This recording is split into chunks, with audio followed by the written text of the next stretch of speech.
21 octobre 1981. Dans le ciel de Marseille, un soleil d'arrière-saison se bat contre les nuages d'automne. Casque intégral blanc sur la tête, blouson de cuir sur une chemise-cravate, Pierre Michel, 38 ans, premier juge d'instruction au tribunal de grande instance de Marseille, sort du palais de justice et enfourche sa moto, une Honda 125 Twin 8 garée dans la cour. Comme tous les mercredis, il rentre déjeuner chez lui avec sa femme et ses 2 filles. Comme souvent, il est en retard. À la sortie du palais de justice, il ne remarque pas qu'il est immédiatement pris en chasse par 2 hommes entièrement vêtus de noir. Eux circulent sur une moto Honda CB 900F Boulder rouge. À 12h49, alors qu'il n'est plus qu'à quelques centaines de mètres de chez lui, le juge Michel ralentit à une intersection sur le boulevard Michelet. Le conducteur de la Honda rouge s'arrête net derrière lui. Son passager sort un revolver 9 mm Parabellum. 3 détonations claquent. La première balle le pénètre dans l'épaule, la deuxième dans le thorax, perfore le cœur et le poumon, la troisième à la base du cou sectionne la moelle épinière. Le juge s'effondre sur le trottoir. Sa mort est instantanée. Podcast Story. Dès la nouvelle de la mort du juge diffusée, les détenus de la prison des Baumettes laissent éclater leur joie.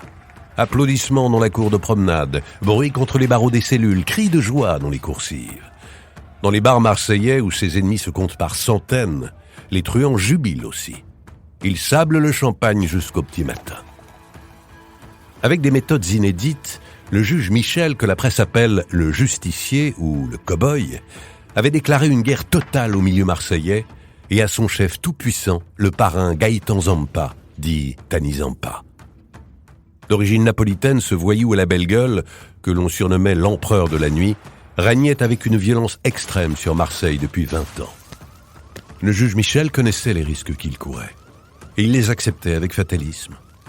À un collègue magistrat chargé d'une affaire de grand banditisme et qui avait demandé à être armé, il avait dit un jour « C'est inutile, s'ils veulent te tuer, ils te tueront ».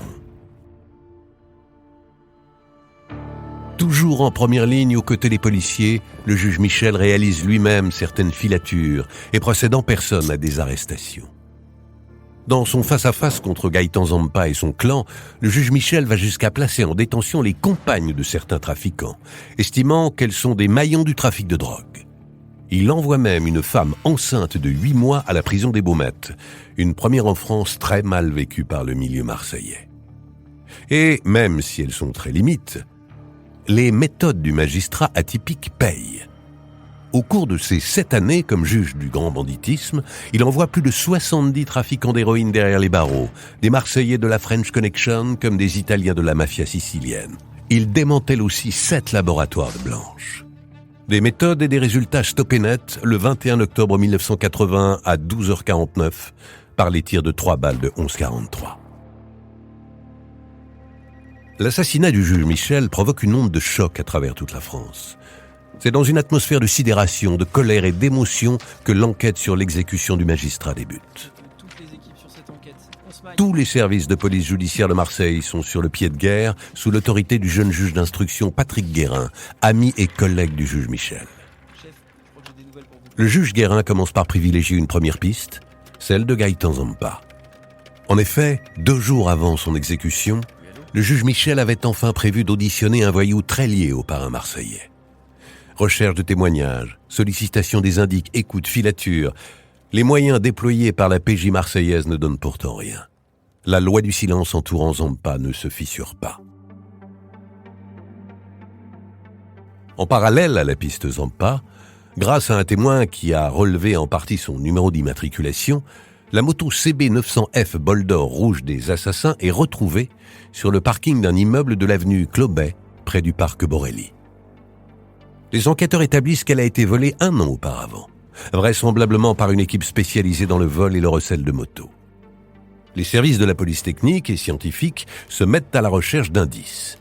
Une empreinte digitale est retrouvée sur un autocollant apposé sur la calandre arrière de la moto. Elle appartient à un certain Charles Giardina, le propriétaire de la moto déclarée volée.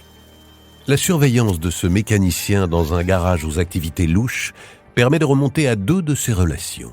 Interpellés, les 3 suspects, tous proches du parrain marseillais Gaëtan Zampa, sont remis en liberté faute d'éléments probants. Déterminé jusqu'à l'obsession, le juge Guérin enquête aussi sans relâche dans d'autres directions. Il se plonge dans les dizaines de dossiers du juge Michel pour trouver qui avait l'envergure pour organiser l'exécution du magistrat. Multipliant les recoupements parmi les membres du milieu marseillais liés aux affaires de trafic de stupéfiants, il identifie 2 hommes dont la réputation de tueur pourrait correspondre aux commanditaires et aux assassins du juge Michel. Le premier, un certain Omer Philippi, dit le Vieux. Le magistrat assassiné avait fait incarcérer ce proche de Gaëtan Zampa dans les mois précédant son exécution pour trafic de stupéfiants récidive. Il risquait 30 ans de prison. Le second, François Girard, dit Leblond, un autre membre de la pègre envoyé en prison par le juge Michel, partageait la cellule d'Omer Philippi au Baumette. Mais ces pistes ne donnent rien, comme les autres. L'enquête piétine toujours dans un contexte de loi du silence. Après 3 ans, l'enquête est toujours au point mort quand un nouveau juge d'instruction, François Badier, est désigné pour retrouver les assassins du juge Michel, sans plus de résultats que son prédécesseur. Comme souvent dans ce genre d'affaires, c'est un coup de chance, venu des États-Unis, qui va enfin la faire rebondir. Chef, c'est un appel des Américains. Ils auraient une piste. Une enquête menée par la brigade des stupes américaine, la DEA, sur un trafic international d'héroïne, conduit à l'arrestation en Suisse de 4 membres chevronnés du milieu marseillais. François Scapula, Charles Altieri, Jean-Guy et Philippe Weisgrill. Retenez bien ce dernier nom. Les flics américains traquaient ces 4 truands qui avaient installé un laboratoire clandestin de transformation de la morphine base en héroïne dans un chalet isolé en Suisse. Une douzaine de kilos d'héroïne à destination des États-Unis y est retrouvée. Peu après leur interpellation, les flics américains appellent leurs collègues de l'Octrice, la brigade des stupes française, pour les aider à interroger les truands marseillais. Le chef-inspecteur Jean-Marie Flory, de l'Octrice, débarque en Suisse et commence à cuisiner les 4 hommes. C'est un flic à l'ancienne, à la Colombo, expérimenté, roublard, et qui sait accoucher les voyous. Bon, maintenant les mecs, il s'agit de se mettre à table. On rigole plus, là. Entre 2 interrogatoires sur le trafic de stupéfiants, l'inspecteur Flory bavarde de tout et de rien avec Philippe Weisgrill. Il parvient à créer un lien avec celui qui lui semble le plus manipulable des 4. Une relation se crée entre les 2 hommes qui se racontent leurs amis, leurs amours, leurs emmerdes. Au détour d'une conversation presque anodine, un nom tombe, celui du juge Michel. L'inspecteur Flory comprend d'instinct que Weisgrill connaît le secret le mieux gardé de Marseille, celui du nom des assassins du juge Michel. Et si, 5 ans après son assassinat, les policiers français tenaient enfin une vraie piste? À force de ruse, de promesses et de patience, le policier français obtient enfin les détails du scénario macabre de l'assassinat du juge. Philippe Weisgrill soulage sa conscience et finit par lâcher le nom des 4 hommes responsables de l'exécution du juge Michel. Il désigne d'abord le tueur, un certain François Chéqui. Puis, il révèle le nom du conducteur de la moto, Charles Altieri. Enfin, il lâche les noms des 2 commanditaires, Omer Philippi, dit le Vieux, François Girard, dit le Blond. Ce sont ces 2 derniers que le juge Guérin avait déjà ciblés dans les dossiers du juge Michel et qu'il soupçonnait dès le début de l'enquête, sans à l'époque pouvoir le prouver. Dans les mois qui suivent, François Chéqui, le tueur désigné par Weisgrill, est interpellé et interrogé en région parisienne par l'inspecteur Flory. Contre toute attente, il reconnaît avoir tiré sur un homme, mais explique qu'il croyait participer à un règlement de compte entre voyous et qu'il ignorait donc qu'il s'agissait du juge Michel sur la moto. Il confirme également que c'est Charles Altieri qui conduisait la moto, mais dit ignorer qui sont les commanditaires. Il est mis en examen et incarcéré, tandis que François Girard, l'un des commanditaires désignés, et déjà incarcéré dans le cadre d'une autre affaire, est mis en examen. En juin 1988, 7 ans après l'assassinat du juge Michel, la cour d'assises des Bouches-du-Rhône juge les 2 François Chéqui et François Girard. Au cours du procès, le tueur réitère ses aveux, mais François Girard, le commanditaire, continue de nier. Les 2 hommes sont reconnus coupables et sont condamnés à la réclusion criminelle à perpétuité. En cavale, Charles Altieri, le conducteur de la moto, et Omer Philippi, l'autre commanditaire, sont jugés par contumace par la cour d'assises des Bouches-du-Rhône. Ils sont tous les deux reconnus coupables et sont condamnés à la réclusion criminelle à perpétuité. 10 ans après l'exécution du juge Michel, 2 de ces assassins purgent une réclusion criminelle à perpétuité, tandis que 2 autres courent toujours. La cavale de Charles Altieri, le conducteur désigné de la moto, s'arrête à Chypre en février 1993. Porteur d'un faux passeport, Interpol lui passe les menottes alors qu'il descend d'un avion en provenance d'Asie.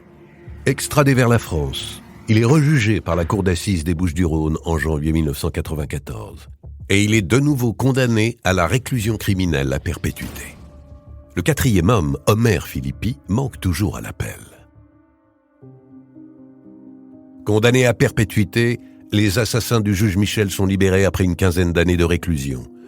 C'en est trop pour la famille du juge, qui exprime son extrême indignation et indique que si les assassins réclament des aménagements de peine, la famille Michel subit quant à elle cette perte irréparable sans aménagement possible, insistant sur le fait que sa tristesse est perpétuelle. Près de 40 ans après l'exécution du juge Michel, bien des questions restent sans réponse. Omer Philippi, l'un des commanditaires, n'a jamais reparu. Gaëtan Zampa, le parrain de Marseille, que l'on a toujours soupçonné d'être le vrai commanditaire du contrat, a toujours nié son implication dans la mort du juge Michel. Il s'est suicidé dans sa cellule des Baumettes en 1984 avec ce qu'il savait.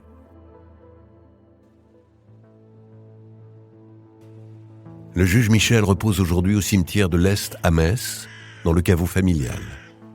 Né le 2 juillet 1943, Pierre Michel avait embrassé la carrière de magistrat. Nommé juge d'instruction le 31 décembre 1974 à Marseille, il s'est d'abord occupé d'affaires de mineurs. Marqué par la déchéance des jeunes toxicomanes, il se voulait ultra répressif et sans état d'âme.